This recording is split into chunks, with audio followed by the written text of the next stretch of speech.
Assalamualaikum warahmatullahi wabarakatuh. Pemirsa MTA TV dimanapun Anda berada, alhamdulillahirrabbilalamin. Puji syukur kita aturkan kehadirat Allah Subhanahu wa Ta'ala.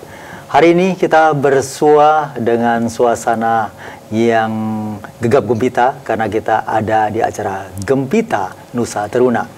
Dan acara ini tentu saja kami peruntukkan untuk yang muda, yang berprestasi, yang ingin pula berprestasi. Ada tamu-tamu kita hari ini terkait dengan bidang seni. Kali ini ada tamu kita Mas Hafid Ardiansyah. Beliau adalah pemuda MTA di wilayah Grogol 8 Sukoharjo. Assalamualaikum warahmatullahi wabarakatuh, Mas Hafid. Waalaikumsalam warahmatullahi wabarakatuh. Apa kabarnya? Baik, alhamdulillah. Sehat, alhamdulillah. Ya, di samping beliau ada Bapak Slamet Indratno. Nah, beliau ini datang dari jauh karena beliau datang dari Pemalang. Assalamualaikum warahmatullahi wabarakatuh. Waalaikumsalam warahmatullahi wabarakatuh. Sehat ya Pak Slamet? Tadi bersama teman-teman. Iya. Perlu saya sampaikan, ini adalah gambar saya ya, yang digambar oleh Bapak Slamet Indratno. Ya, dengan sketsa yang luar biasa dengan pensil ini ya Pak ya? Iya, pensil. Masya Allah. Dan beliau berdua ini ternyata memiliki latar belakang pendidikan di desain komunikasi visual ya? Betul. Berdua, ya. Kalau Pak Slamet dulu pernah ada di ISI Jogja. ISI Jogja. Kemudian Mas Hafid dari UNS dan sekarang masih semester 2? Semester 2. Semester 2. Dan mungkin kita ngomong-ngomong dulu terkait bagaimana sih sebenarnya kalau untuk saat ini keinginan giroh pemuda MTA terkait dengan bidang seni, utamanya adalah seni rupa ini, Mas Hafid. Kalau menurut saya di seni ini, kalau di masyarakat sendiri di kita itu masih kurang ya Pak. Ya, masih, jadi kebebasannya masih belum tersampaikan secara semua gitu loh Pak. Jadi masih kurangnya wadah gitu intinya. Kurang wadah di bidang seni sendiri, sehingga kami para seniman muda masih kekurangan dalam menyampaikan seni-seni kita. Jadi tujuan kami ini untuk menggolakkan gitu, menaikkan kembali seni di Indonesia sehingga seni lebih dipandang dan lebih dihargai oleh orang lain sih. Iya. Saya sedikit agak tergelitik dengan kata-kata kebebasan. Nah, ini saya harus sinkronkan dulu, karena yang namanya kebebasan terkadang-kadang ketika kita terlalu bebas, maka kita bisa jadi mengenai batas kebebasan orang lain. Nah, ini bagaimana? Apalagi kita ada di majelis tafsir yang di sana pasti segala sesuatunya terbingkai dalam kebebasan, maksudnya terbingkai dalam Quran dan Sunnah begitu. Bagaimana Mas Hafidz? Untuk kebebasan sendiri itu kan tergantung kitanya masing-masing ya Pak. Kan kalau seni itu apa yang murni ada di pikiran kita itu kita sampaikan. Tapi kan terkadang medianya itu salah. Misalnya kalau mural di jalanan itu tanpa izin kan malah merusak fasilitas ya Pak. Nah, itu sarankan lebih baiknya kan meminta izin dulu. Dan kalau ingin menyampaikan kritik, kan kalau di era sekarang kan ada yang pejabat-pejabat dikritik lewat gambaran, misalnya di gambaran jalan-jalan itu ada yang nggak boleh, dilarang, bolehnya malah gambar ini aja, misalnya gambar bunga aja ya gini aja. Nah, itu malah idenya itu kurang tersampaikan. Sehingga bebasnya itu masih suaranya belum tersampaikan secara penuh gitu. Ya, jadi membatasi ekspresi dari ekspresi apa yang mungkin konsepnya, idenya itu sudah ada, tapi ketika ini sudah diarahkan dan dipersempit dengan tema yang diinginkan, maka keinginan yang tadi muncul tidak bisa tersampaikan dengan penuh.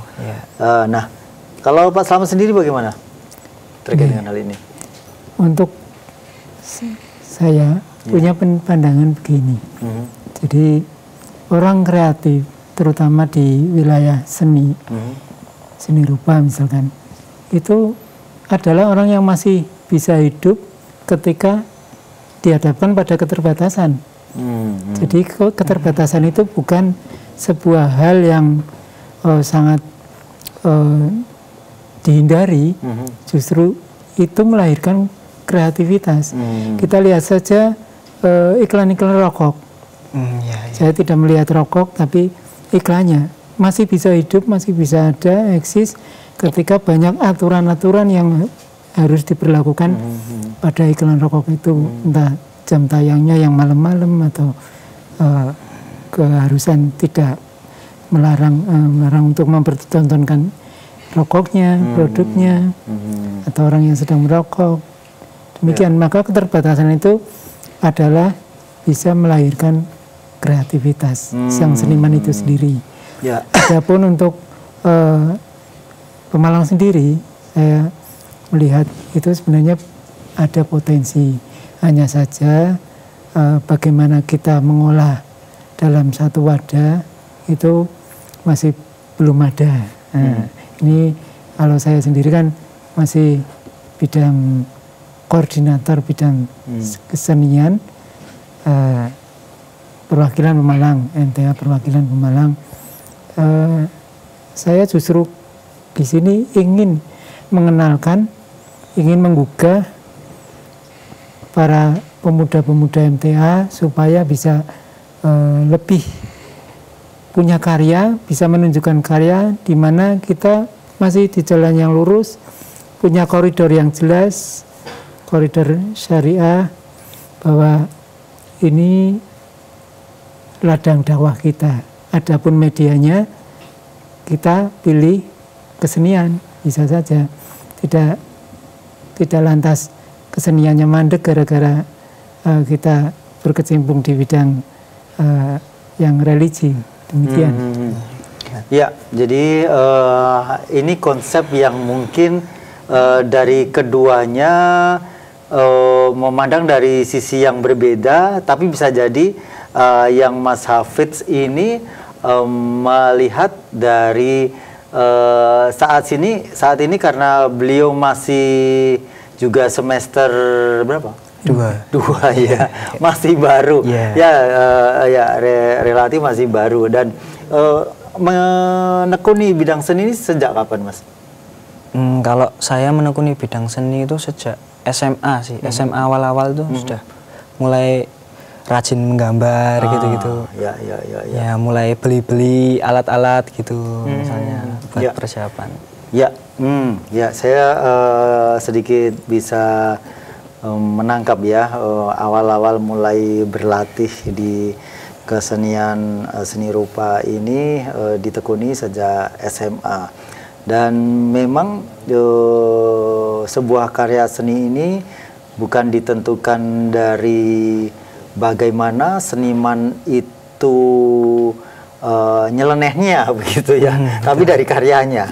Karena saya sering menyampaikan juga pada teman-teman yang mungkin juga seperti Pak Singgi, ada Pak Trisno Santoso, itu ketika seorang seniman hanya terlihat dari gaya rambutnya, gaya bajunya dan lain sebagainya, maka itu menurut saya belum paripurna lah ketika sudah istilahnya apa ya, kalau menep itu bahasa Indonesia apa ya, sudah mulai mapan ya. Mapan itu beliau tidak akan bertingkah aneh-aneh. Biasanya dulu dosen saya kan rata-rata dosen seni biasanya rambutnya malah panjang-panjang ya, itu tampilannya beda-beda. Itu tapi bagi orang-orang yang sudah tingkat kesenian hasil karyanya itu tinggi, biasanya mereka sudah tidak memerlukan kekhasan itu, jadi ada di karya. Nah, kalau terkait dengan Pak Slamet, media-media yang digunakan untuk berkesenian itu sendiri apa saja Pak Slamet? Kalau ini tadi adalah melalui, ini kertas apa ini namanya? Itu kertas gambar art paper. Kemudian medianya pakai pensil ya. Pensilnya ada beragam. 2B, bukan? Lebih dari 2B yang disarankan, yaitu yang pertama pensil Conte, ini pensil Conte, kehitamannya lebih hitam, itu memang itu pakai 8B. Jadi 8B itu bisa dipakai halus atau kasar, gelap sampai ke terang. Itu bukan berdasarkan ukuran pensilnya, tapi bagaimana kita menggores, tekanannya seberapa, gitu. Akan menghasilkan goresan yang berbeda pula. Jadi apapun senjatanya itu kuncinya ada di yang pegang senjata. Oke. Mungkin sedikit bisa didemonstrasikan bagaimana untuk menggambar sesuatu yang ada di sini, atau mungkin Mas Hafidz mau digambar atau bagaimana, monggo saja. Yang jelas apa yang sudah disiapkan untuk demonstrasi ini. Nah, terkait dengan di kepemudaan MTA ini, apa yang sudah dilakukan dengan kebisaan seni yang Mas kuasai, Mas Hafidz? Teruntuk saya sendiri ya, di cabang saya sendiri itu udah mulai koordinasi dengan pusat untuk mengadakan acara-acara misalnya kesenian seperti karawitan, yang udah itu karawitan, seni acting gitu, seni teater ya, dan mungkin kayak tilawah-tilawah yang ya seperti itu kan memerlukan MMT dan sebagainya. Nah itu tugas kami di bidang seni untuk membuatnya gitu. Ya seperti flyer-flyer. Ya flyer, desain flyer gitu. Ya seperti itu. Dan menanggung-jawabi kegiatan-kegiatan yang seperti yang sudah saya sebutkan tadi. Ya. Baik, silakan dilanjutkan, Pak. Saya ingin mengenalkan dulu tentang komik dulu ya. Soalnya inti dari ini. Jadi yang namanya komik itu sama dengan sergam? Beda.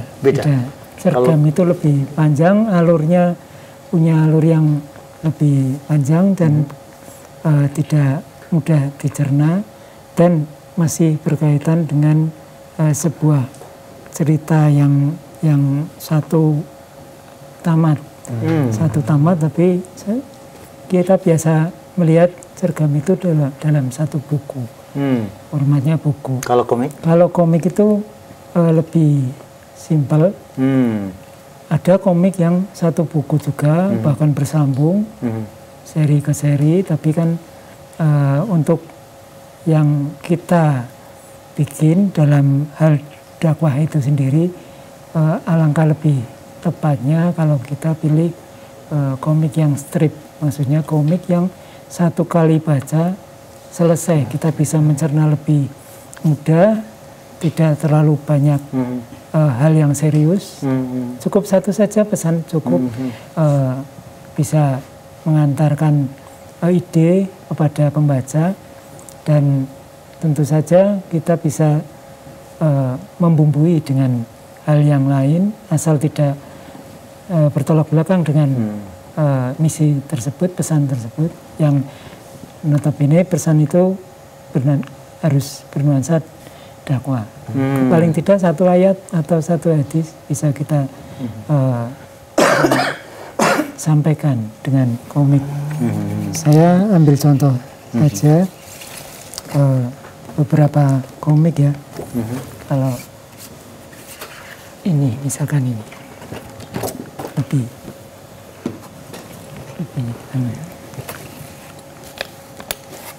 ini gambar yang atas ya Mas ya?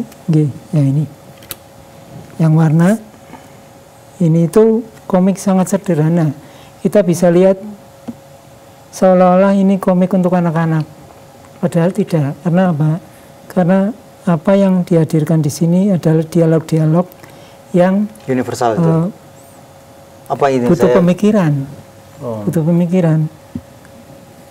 Contohnya si A, tanpa kita sebut namanya, mikir apa sih kamu Jo? Jo itu kan ada macam-macam Jono atau Parjo atau siapapun. Nah itu pembaca mikir dulu, siapa ini kok dipanggil Jo? Misalkan demikian. Nah semua yang ada di komik ini satu panel dengan panel yang lain pasti memerlukan sebuah pemikiran. Itulah komik. Jadi alur yang dibuat adalah panel per panel. Ini ada 3 panel, 3 kotak. Ya. Zaman Nabi nggak ada HP ya, itu kata temannya. Nah, ya tentulah Jo, itu. Tentulah Jo. Nah, gimana caranya ngabarin orang, ngabarin warga RT pakai WhatsApp? Nah, itu kan pemikiran sekarang. Si Jo ini, entah Parjo atau Jono ya, berpikir sebagai orang sekarang. Sedangkan yang kita satunya bahas, temennya bahas adalah bagaimana menjelaskan kepada Parjo itu bahwa zaman dulu itu belum ada teknologi. Makanya pada akhirnya temennya itu meninggalkannya. Dan apa yang dikatakan terakhir, pertanyaan kamu apa?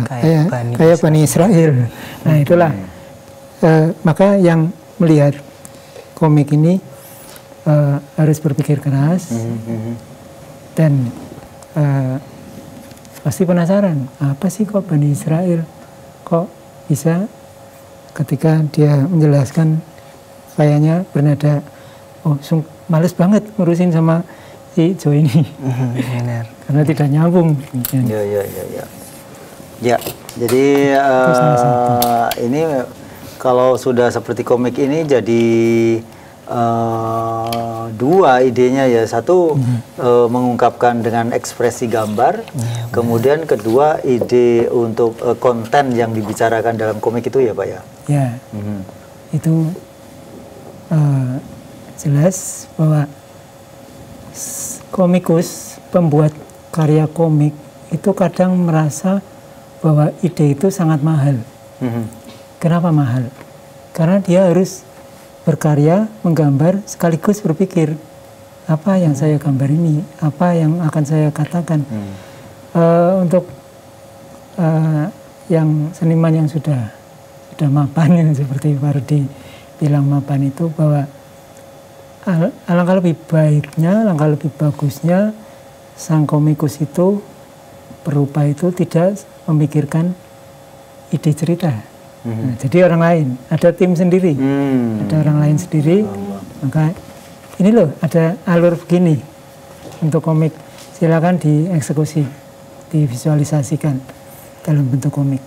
Maka dia tidak perlu berpikir panjang, sudah ada dialog, sudah, intinya kalau di sinetron atau film ya sudah punya, ada skenario siap, siap eksekusi. Baik. Tidak terlalu banyak berpikir. Baik, pemirsa dimanapun Anda berada, ini sesuatu yang menarik, kita ngomong-ngomong tentang ide, gagasan, dakwah, kemudian seni. Nah ini sesuatu yang pelik, rumit, dan komplit pokoknya semuanya. Namun sebelum kita lanjutkan lagi omong-omong kita di sore hari ini, ada baiknya kita ikuti pariwara-pariwara yang berikut ini.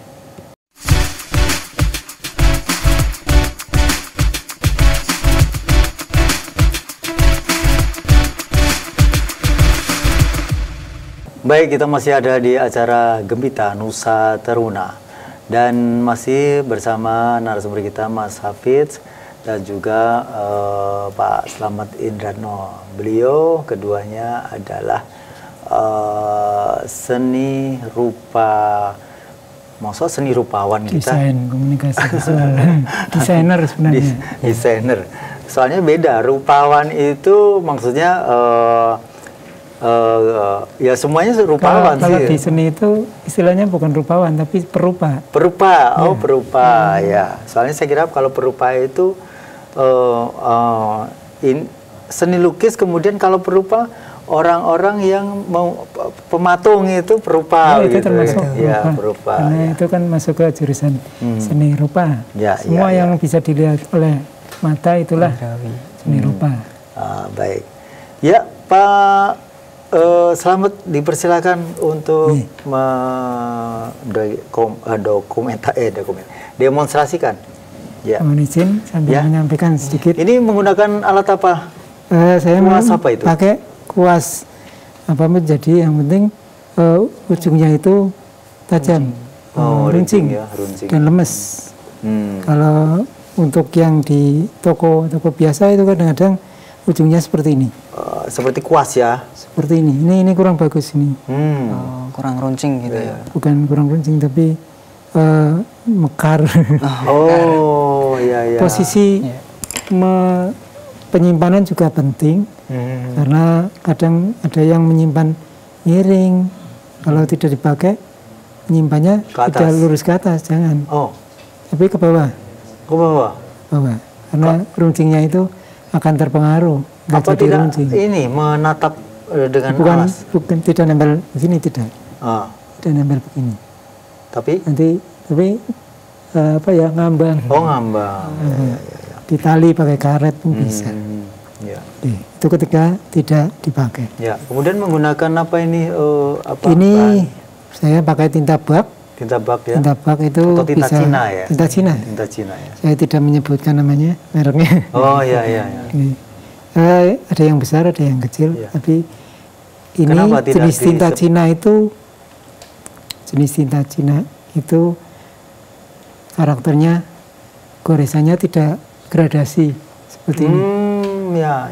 Seperti halnya kita menulis kaligrafi ya.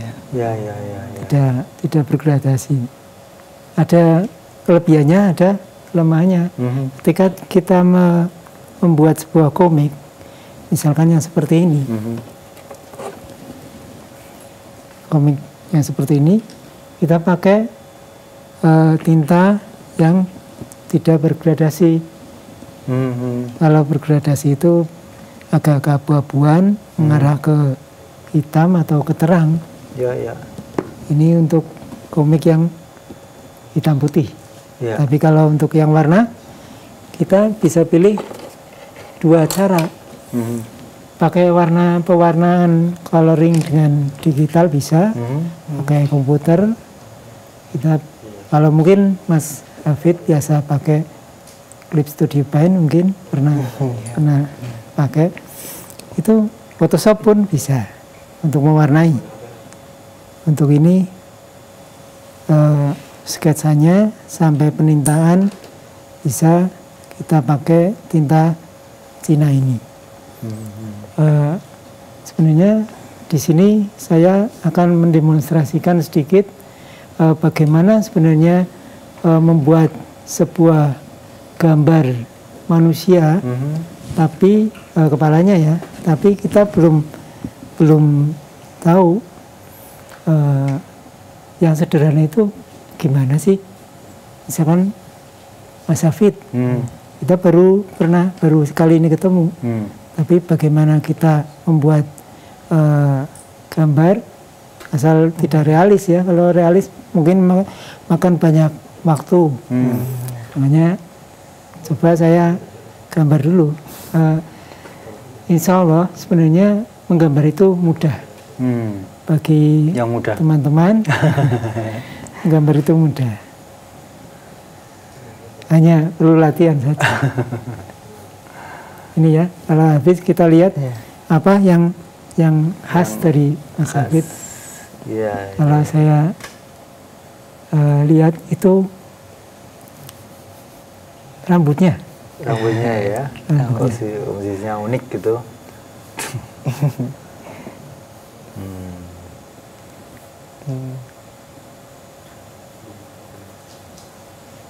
Ya. Selanjutnya sampai ke bawah, dari atas sampai ke bawah. Bikin telinga itu tidak harus sempurna. Ya. Ini di mana-mana telinga sama seperti ini. Nah, sekarang bentuk wajah itu ada yang bulat, gemuk, ada yang kurus banget, ada yang kotak, ada juga. Ini habis itu gini, seperti ini. Selanjutnya hampir semua alis atau mata itu sudah mirip, tidak memerlukan banyak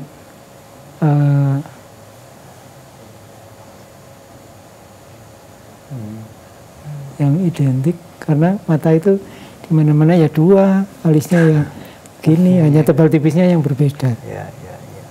Beda lagi dengan mata orang perempuan, jelas beda. Yang perbedaannya lain adalah sipit atau didanya, itu karena ras ya. Ya. Dan pemirsa, saat ini Pak Slamet mendemonstrasikan atau sedang melukis wajahnya Mas Hafidz Sarjiansyah dan menggunakan kuas yang biasa untuk melukis dengan media apa itu, watercolor itu ya, tinta bak ya, terus kemudian menggunakan tinta Cina. Kenapa tidak ada tinta Jawa ya? Kenapa masih tinta karena Cina? Mungkin orang Jawa belum bisa memproduksi tinta sendiri, hanya operator. Iya. Seperti itu kah kira-kira? Ya.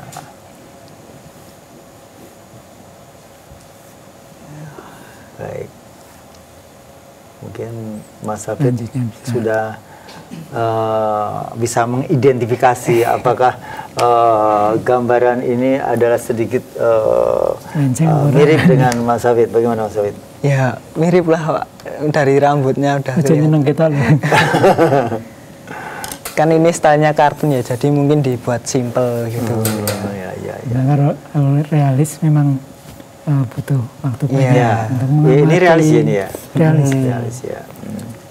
Baik, itu saudara kita yang ada di mana, yang sedang menonton saat ini, dan mungkin saat ini ada yang bertanya, silahkan. Kita nantikan, masih ada waktu sekitar 5 menitan ya. Kemudian terkait dengan kartun komik, tadi komikus ya, ada komika juga nih. Beda lagi ya? Beda. Komika dan komikus beda ya? Komika beda. Sama dengan katanya hampir sama ini, kata dasarnya komik semua. Nah, terkait dengan ini, apakah sudah direalisasikan di mading atau di medianya Pemuda MTA dan sebagainya, Pak? Karena Pemuda MTA Pemalang sendiri fluktuatif jumlahnya, maka memang belum ada wadah untuk kita berkreasi. Saya pernah membuat usulan kepada bidang kesenian pusat, MTA pusat, untuk membuat sebuah portal di mana isinya ada macam-macam karya, baik seni rupa, seni teater, seni drama, seni sinematografi, apapun yang bisa di posting. Itulah wadah kita. Sampai sekarang mungkin masih dalam proses ya, masih belum sampai final. Wacana dan sekaligus mungkin masih memformulasikan nanti apa kedepannya yang ingin ditampilkan begitu ya. Tapi insya Allah dengan gambar-gambar ini bisa jadi sebuah program di MTA TV ini. Jadi mungkin per part itu ada nanti komik dakwah atau apa yang di sana kita ada narasi audionya. Kemudian kalau ini kan kita sekedar baca ya, tidak perlu ngomong, ada yang perlu ngomong, tapi sudah bacaan itu lihat. Tapi kalau ketika sudah ada gambar dan kemudian gambar itu ada dialog di sana, maka kita bisa inputkan audio atau dialog melalui suara manusia dan lain sebagainya. Ya nanti kedepannya mudah-mudahan ini bisa direalisasikan untuk bidang seni rupa ini agar punya wadah begitu. Ada tempat untuk menyalurkan ekspresi ini, tidak sekedar aku bisa tapi aku ya wis aku iso-isonan tak kayak genti-genti itulah ini yang mudah-mudahan kita bisa realisasikan untuk kedepannya. Dan mungkin di akhir acara ini bisa disampaikan harapan dari Mas Hafid juga termasuk di kepemudaan MTA terkait dengan seni yang dikuasai. Kalau saya jujur kalau masuk ke seni di MTA itu baru-baru ini ya Pak, belum sampai 2 bulan itu belum. Jadi baru masuk dan baru mengenal seni-seni di MTA. Jadi harapan saya bisa mengembangkan lagi, kan di bidang seni ini masih yang seperti dikatakan Pak Slamet tadi masih diformulasikan gitu. Jadi acaranya semoga kedepannya bisa lebih banyak lagi di bidang-bidang seni supaya kreativitas anak muda itu lebih terlatih. Itu aja. Dan lebih diberi wadah, itu aja. Siap ya. Baik, Pak Slamet. Sebentar, sebelum masuk ke pesan, saya ingin mengenalkan dulu, mungkin masih ada waktu. Ini komik alternatif, sebuah komik yang kita bisa buat dengan foto ini media bisa ya? Hasil karya foto. Jadi bagi yang tidak bisa atau belum merasa mampu untuk bikin komik dengan manual, dengan tangan kita sendiri atau dengan komputer, maka ini alternatif yang bagus ini. Alternatif yang bagus, di mana komik foto ini tidak terlalu butuh skill yang bagus ya. Betul. Kita bisa bikin dimanapun. Monggo untuk pemuda-pemuda, terutama di MTA ya, dimanapun di seluruh Indonesia, mari kita beranikan diri, berani dulu. Yang penting keberanian itu harus ada dulu, maka kita selanjutnya akan bisa berjalan. Kalau kita tidak berani berkarya, berani dikritik, maka kita tidak akan maju-maju. Apapun keahlian kita, mari kita pelajari, kuasai. Sebagai seorang profesional juga, kita harus menguasai. Jika sebuah hal kita kuasai, terutama dalam bidang seni rupa, apapun itu, maka kita akan dihargai orang. Terutama dalam sisi dakwah, maka kita akan bebas untuk memasukkan misi-misi dakwah di dalam media kita. Jadi orang akan mengenal, mengidentikan kita sebagai komikus dakwah. Itu yang belum ada di sini. Bahwa ada aplikasi atau media-media komik yang digital yang sudah ada, misalkan webtoon dan lain-lain, itu selama ini belum bisa dikuasai oleh komik dakwah. Hanya komik-komik Korea atau komik-komik yang horor, bahkan itu yang diminati pembaca. Maka kita beranikan dulu. Kalau sudah punya karya, masuklah ke situ. Masuklah ke komikton, walaupun itu minoritas, yang penting berani. Ya, karena menurut saya juga itu kesempatan untuk menunjukkan diri, seperti kemarin disampaikan oleh Ketua Perwakilan Jogja ya, Isadu Bi'ahna Muslimun, itu kan sesuatu yang harus Anda menunjukkan bahwa dengan kebiasaan yang Anda miliki, maka Anda akan menunjukkan bahwa saya adalah Muslim dengan karya-karya yang sangat religius, utamanya dakwah Islam begitu. Mudah-mudahan ini nanti akan bisa segera terwujud. Mungkin kita bisa bersinergi agar segala sesuatu yang menjadi potensi di pemuda MTA bisa tersalurkan melalui media yang kita miliki. Ya, insya Allah. Terima kasih semuanya. Assalamualaikum warahmatullahi wabarakatuh. Waalaikumsalam warahmatullahi wabarakatuh. Pemirsa dimanapun Anda berada, demikian tadi sajian obrolan kita di Gembita Nusa Teruna. Semoga saja bisa menjadikan motivasi untuk kita semuanya. Jangan ragu untuk berdakwah dengan apa yang kita miliki dan kita kuasai. Saya Rudi Arfianto. Assalamualaikum warahmatullahi wabarakatuh.